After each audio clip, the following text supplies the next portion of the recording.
So our final part of this event, or this intelligence brief, is a panel discussion around what public and private actors can do to facilitate transformative innovation, the innovation that actually make a large-scale impact. And we have, again, Tekes represented by Christopher Palmberg, that I'd like to invite on stage. Chief Advisor, please have a seat, maybe here, or yeah, come over here so that the others can get. And then we have Vinnova, Göran Marklund, Deputy Director. Yes, please. And then Staffan Ingvarsson, who's Vice CEO at Stockholm Stad. And then we have Sara Örvall. Welcome on board. She's on several boards, and she's been working at research and development at Bonnier. And then we have David Motander from Nordic Policy Council at Google. Where are you? There you are. So, I would actually like to begin with a question around what you have actually learned here today, and what new you bring from these various perspectives today. So, who would like to begin? Yeah. Okay, Sara. Yeah. Well, I would like to begin at one of the first sentences that were mentioned in this room in the morning, where Johan Rockström said that we're the last generation who can act. I think that's a great takeaway for today. And after listening through all the presentations, I think it's pretty obvious and clear that the technology is in place, we have infrastructure in place, we have a lot of entrepreneurial power, innovative ideas. But I do think it's time to join forces. And what we have not heard so much about is the business value of these ideas. And I think it may sound cynical, but limited resources on the planet are actually business opportunities as well. And if you can find that sort of perfect match and get more, therefore, money into the game, we can move much faster, and we need to move fast. And there is a possibility to take this great innovation that you will create during the next 24 hours and scale them up quicker. And I think that's necessary. Yeah, I heard during lunch the same argument from both Vinnova and Tekes, the need for finding the business opportunities. So would you like to comment on that a bit? I can start? Okay. I think it has been a truly fantastic morning, and a lot of energy in the room. And a lot of new insights, I think, from my side at least, both of the necessity and what is going on and what the entrepreneurs can do. Some things I would like to pick up particularly there, and that is the behavioral part, which I think is something very important, and I think that was brought up also by Rainer when he talked about the incentive structures, which is something that is key to scaling up. Technologies are there. Of course, there is a lot to do on technology too. That's my opinion anyway. But the behavioral stuff, and I don't think the incentives are the right ones. And there are incentives in different aspects as individuals. It has to be simple, that was one thing. It has to be profitable in a way to do this rather than do something else. On the individual part, on the business part, but also on the policy part, because some of the policymakers are involved here, and it has to be some kind of a business model also for cities. Why am I changing policy or not? Why should nation states change policy? Otherwise they won't, really. So there should be a sort of a win-win-win situation, and we have to look for them and facilitate those win-win situations to occur or emerge, I think. That's a key thing, which I think we try at least to find ways to, and you can come with ideas, because they're certainly needed, of how to do that. Thank you. How do you work with those issues at Tekes, finding those win-win opportunities and using a systemic perspective on innovations? Well, first of all, I want to also thank a lot for this really excellent day, and it has been, I think, really valuable and worthwhile. And going a bit back to the first question, to me, the main take home in a way is that how these different things are connected. I mean, I think we started from the challenge in a way in the morning, and then we looked at technologies, and then you brought in this behavior perspective. And I think it's really important to have all of these dimensions in the discussion. And I also believe that technology per se isn't really the problem, perhaps, but it's the behavioral part and the societal part. And I also actually was really happy with what Rainer brought up, because I think it's important to bring in those economic issues and the incentives as well. And maybe that's something I have missed a bit today in the discussion. And I hope that the hackers will kind of take those points abroad also, because that's important. But regarding the challenges as a funding agency, I think since perhaps technology indeed isn't the problem, we cannot in a way fund ourselves through a transition. We need to somehow act on those other societal issues and get consumers and other actors involved. I think this is in a way the key challenge for us as techies, because we fund technologies and we fund innovations, but in a way our mandate and our funding can't extend to all these other areas of society where we would also need to see change, like regulations, consumer behavior, and the whole kind of setup. So this is, I think, a concrete challenge we see in many of our programs. As Rainer mentioned, we have these system-level programs now in place, and I think there's a trend at Tekes over the years. We have moved from more technology-specific programs towards these broader system-level programs like Green Growth and Witty City, we call it, the Smart City program, and other kind of big, for example, in healthcare, big programs. But the challenge there is really that we cannot influence the Ministry of Environment, we can't influence the Ministry of Finance or the people who do regulations or taxation. So that's a big challenge for us, how to connect these different stakeholders and bring them all together around these important topics. So talking about that, what does Stockholm Stad City do today to provide this environment where innovations for a sustainable future can emerge? Thank you. Thank you for a very interesting seminar here this morning. We're very proud, of course, to be able to be a part of this. There's a lot of things going on in my mind right now about this. One of the things that I think is essential here is looking at the problems that cities as Stockholm or other cities are facing, that the city itself can't really change all those things that has to be changed. You have to do that with different stakeholders. And looking at my own organization, the bureaucratic organization is very much a 19th century organization. I'm quite sure that if I could get a colleague from 1920 to go and visit me today, working with traffic, maybe the vehicles have changed, but the traffic department is roughly on the same place, and they are doing roughly the same thing, and that gets you started thinking, because what we have done for the last couple of years is trying to digitalize our processes, to put them to have a stronger interface with the citizens, that you are now able to choose schools or preschools digital towards the city. Then when you do that, when you look at your own processes, then my former colleague from the 20s, he wouldn't recognize himself, because there's a totally different process. And the thing is that we're moving in a direction where we becomes more and more citizen focused in what we do in our daily operations. But then you can do that within the organizational boundary to a certain extent, and then you can't go any further, or you shouldn't go any further out of might be budget constraints or political reasons and so on. But then you need to find a way to cooperate with the other stakeholders that are out there, maybe companies, universities, but mostly I would say it's the citizens themselves. How do you do that? And that's a really interesting topic, and when you talk about behavioral change and so on, there's a huge force in this.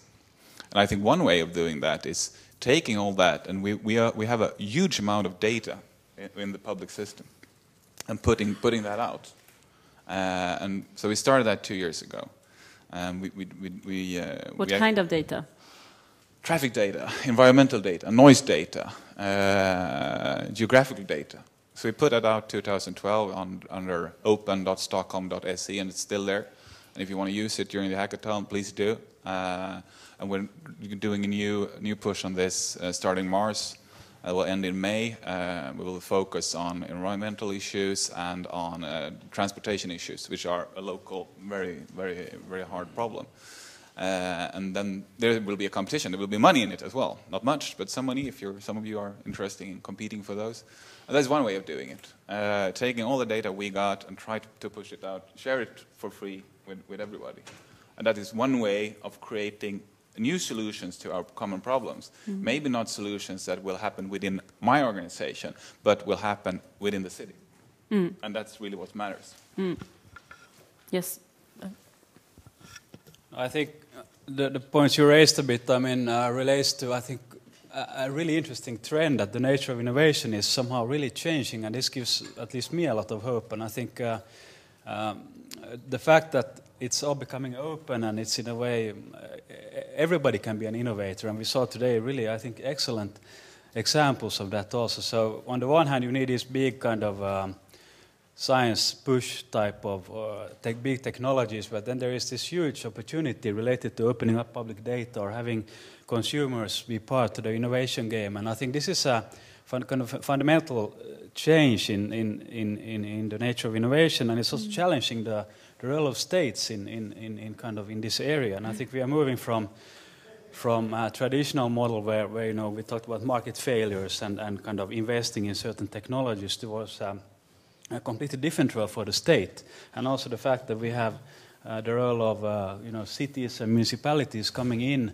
into this kind of innovation policy, traditional mafia. They are kind of stirring around the place a bit and creating interesting opportunities. So I think also that the role of the state is changing, and it should be more like an enabling role, providing, facilitating experimentation and all of that. So I think that's also an interesting debate to be held, and I think it goes right to the core of the role of policy also in countries. So if we move to the private actors, Google. Everybody seems to be so much in agreement here on stage. So I have to say something of the opposite. I don't know anything about code, nor do I really know anything about making money. My job at Google is to talk to policymakers. I am sometimes struck with how policymakers perceive the internet as a sort of niche or a small sector or a platform where we do cool gadgets. And it is, if you look at the society we live in, we do have challenges, let's face it. And those can be challenges of demographic nature, or they can be challenges of environmental nature.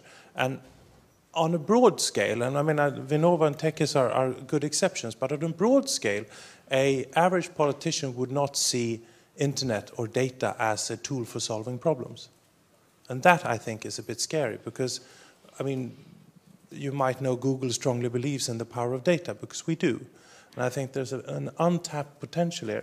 But that requires, as I think some of you are alluding to, the making this aware to the users, but above all, making it aware to the politicians to use this to start solving the big problems. And that is not happening. Do you agree over here? Yeah. So that wasn't provocative. Don't agree.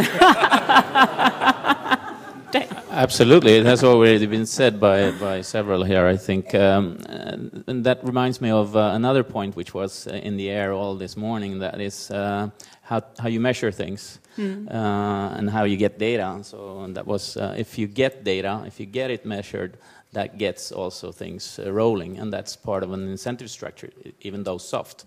But if you can measure it, you can also tax it, as some ministers of finance would like to put it, I guess. But you can also make you can sort of register your own progress. So this is a very important thing. I think politicians was the word, I guess, the main word. Anyway, need to understand much better the opportunities and the potential, not only in technology but also in how to change the society. Knowledge is one thing; it's not enough, but it's necessary. You need also to find a way to win elections on this, and that is yet to be sort of developed a little bit. But anyway, so I agree. It wasn't that radical, maybe. You start.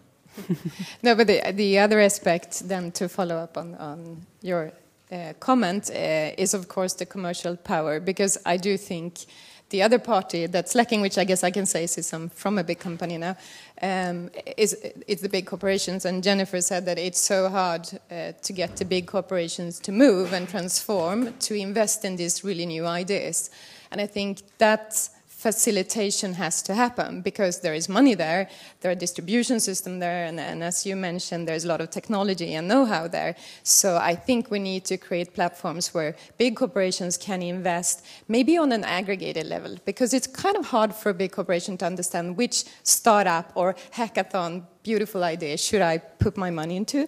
But if instead, like the system you're using at MIT, where companies can be members and sponsor new entrepreneurships as well as research, and take part of that and then use the knowledge that they need for their operations and challenge their existing operations, I think that kind of a system will make this beautiful initiative, which I think is great, be much more long-term, which is needed. So, yeah. I would like to... sorry. I just grabbed mine. No, I was thinking about what you said concerning politicians might not be able to see data or information in that sense as a much broader thing. But I think the discussion is moving also in that field. From a city perspective, talked to my colleagues in Helsinki just last week about this, and we're looking at it at much the same way, because when putting our information, and it's public data, the taxpayers' money has produced that data. Putting that out makes for business opportunities, but it also makes for a huge possibility concerning transparency. So there is another political goal in this. Might not be for creating business opportunities, but might actually work as a tool to strengthen democracy. And if you put it that way, I think it will be easier also to have a broader discussion within the political bodies about the benefits of this. You had a comment as well. I've been thinking about the role of companies in all of this, and wondering whether it's the incumbents or the small ones, or who will be the game changers. And I like your setup today, because it seems you are focusing on kind of digital startups and so on, and I mean, essentially a transition, as Jan Rotmans, a famous transition researcher, he talks about a war, in a way it's a clash of interests, and there will be losers or gainers and so on, and somehow I think it's really important to get these small new companies somehow at the core of this, really, and it's in a way a mindset change, at least in Finland, because traditionally we have listened quite a lot to the big companies, and like Nokia and certain other big companies, and I think there is a change now. We have these new small startups, and we need to listen much more to those. And I also believe that, for example, the excellent example you had on your activities in the food business, I guess, it's a nice kind of evidence that small can actually be beautiful, and we can have this potential huge scale-ups. So small things can make a difference, and I kind of somehow believe that these small companies, entrepreneurs, have to be at the core, and I think this is also challenging the mindset. And we can see that tech has also, we have clearly shifted our focus towards the smaller companies, and we have an interesting development in the startup scene in Finland, and also the gaming industry companies are really important in this. So just a kind of a reflection, discussing the incumbents and the different players here. But it sounds to me like traditionally it's been easier to focus on specific ideas and to isolate it from each other, but then also investing in bigger things, so you don't have to talk with 10,000 different small things, but actually you can monitor one big thing that you've invested in. So how do we, if we now need to move to this more systemic change where we solve multiple problems together with many different actors, and at the same time we need to foster these small-scale innovations, how do we conduce an environment to enable that if we wanted to do that here in Sweden and Finland, in Nordic countries? Do you have a good idea there? I think there's a Japanese thinker who's created a thesis he calls shareism, which has been adopted by a Danish thinker who calls it share the shit, in a very Danish and blunt way. I think openness is very important. I think the closed ecosystems you can see there are closed ecosystems and there are open ecosystems. Some of the closed ecosystems are unfortunately doing very good. I have a Macintosh myself in my briefcase. But in the long run, I think the open ecosystems will be more successful. And I think we need to be open with data and know-how, and also to some extent IPRs. I mean, I'm not sure I'm allowed to say this, given the fact that I do get money from a company. But keep the mic up now that you're telling us. No, that was why I was keeping it low. But I do think the openness is very, very important. And if you look upon the way that we finance innovation around here in the Nordics, I think this is something that we can demand from those who get money from us, that they actually share their know-how and their results to a large extent. I mean, there's a lot of interesting things happening in Finland in the aftermath of Nokia. A lot of things are happening there. That could be a true treasure for the rest of us to look closely to. Sarah, you've worked in Silicon Valley and even with Steve Jobs, I know. So if you compare, that very, innovative space with what's needed here to move towards innovation for sustainability. Wow. Well, first of all, I do think that we have a lot of innovative ideas here. I don't think we lack ideas. And if you look at innovation indexes, we quite often come out very high. But then again, if you break down those numbers, you see that we're high on infrastructure, we're high on research. But when it comes to creative output and business sophistication, we're not at all as good.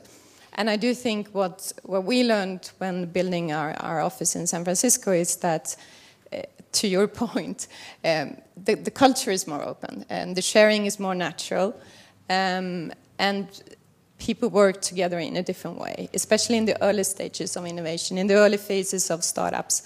And I think if you can foster that culture, and maybe you need a little bit of hands-on facilitation in terms of labs like this one, or similar, I think that would help a lot. Then the other aspect, again, I think, which is different from in Silicon Valley compared to here, is the power. It's just the sheer speed. Because things happen so rapidly, and I think we have great ideas here, but there are many and they're small. But we seldom put the huge power behind them in terms of money, resources, and speed, and therefore we don't win. And that's a shame, and I think that can change too, and especially in a focused area like you're discussing for the next 24 hours. I think we have a great opportunity to be cutting-edge, world-leading, but then we need to put a lot of power behind it, just make it happen with a lot of resources as well, and dare to focus on something and be really good at something. So I'd also like to have all of you tell me at least one thing that you, from where you are today, your position today, that you can contribute and actually do to help facilitate this transformation that we've talked about today, that we need to see happening. We don't have much time. We're the last generation to be able to actually do this. And we all, all of you sit in various places where you can actually act and do something. You're already doing a lot of things, but what is the next step now if we want to really take this challenge seriously and stimulate, the whole innovative capacity that we have here and at other places, towards contributing to this better world? What would be the thing that you can do from your different horizons or positions? I think Google has to start with that better world. I don't know if we are supposed to hold hands and think we shall overcome now, but... No, you don't have to do that. I mean, one of the reasons why... It can be a rebellious act as well. One of the reasons why Google or we here want to support this initiative is that I am so desperately hoping for that I, after this, will be able to have one slide in all of my presentations with an example from this event. Because what we really, really need are these shiny examples which can create a sort of buzz in the head of the receiver so that they realize that what can be done if you put a lot of brains to it for 24 hours. I mean, we need those shiny ambassadors. We need those shiny examples. And just give me that one. I will talk a lot about it. I promise you that.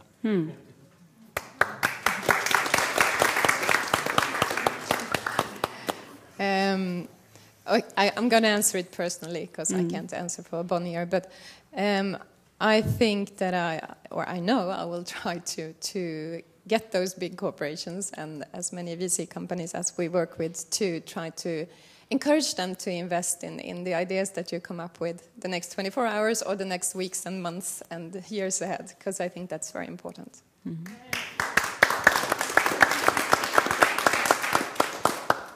I'll follow on that lead.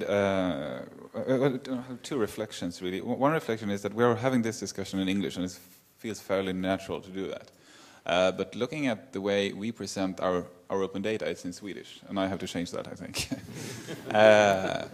Maybe not the raw data, but the presentation around it, and that I will see to. That will start that tomorrow. But that's very concrete. Very concrete. And of two reasons. And one of those are, of course, that all of you that are here will be able to use it. But there's another reason concerning the fact that we are a fairly small part of the world. That I think that by making it more transparent and making it more possible for others to tap into that knowledge, to go to that discussion, we need to use a common language in this. And our languages are borders in this. The Swedish languages are not spoken by that many people. The Finnish is even smaller, I think. And we need to break through that. And I think that could also be a reason why we're not seeing that much success in some of these areas here locally. Okay, at Vinnova then, starting about 4 years ago, we changed the portfolio and the way we work. Two key words, challenge-driven innovation and open innovation, which I think this is part of it. Mm-hmm. And having in that portfolio different scales, like small experiments, scaling up, and really empowerment processes or project funding. So we have different programs of this, which would amount to about more than 50% of our budget soon, which is considerably more than it used to be. So following that through over the coming 3 years, and then expanding it at the same time with some cooperation with Finland, which we think is important, that we could build this, maybe this NMT 2.0, and then try to put in sort of advice to the politicians of doing something different too, because somewhere there would be a roof what you can do with different programs. You also have some assistance with changes in regulations, taxations maybe, and even infrastructure investments, which are generally quite big stuff, and those kinds of things. This is what we would like to do. Thank you.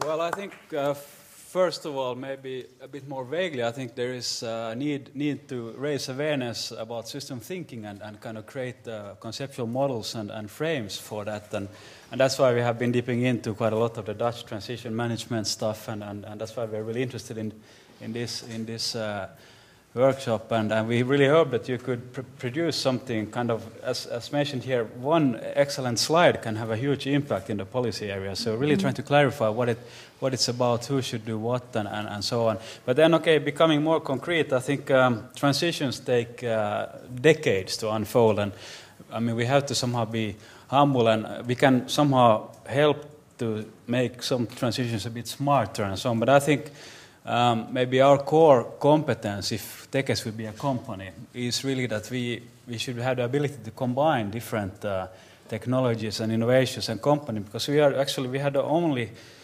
position in Finland, I think, where we can see all of these different areas. So we can, in a way, we should be better at combining these different areas in a smart way. And I think this extends actually also to collaboration with Vinnova. I think we should do that combination together on a Nordic level and do work on that, really, to dig through our portfolios through a kind of systems framework and see what kind of elements of a potential system do we actually have.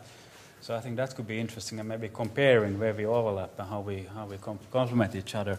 And then maybe one interesting idea would be to create some kind of experimental free zone someplace at the Åland Islands or someplace where people could just do things without having to think about regulations, taxations, just some kind of social laboratory. So we have had some of those activities also, but that would be nice if there could be like a Viking Line ferry which would be a totally experimental area where we could really do something totally experimental and maybe get the game companies involved and simulate and visualize. And so that would be a nice concrete suggestion. Right. Thank you so much.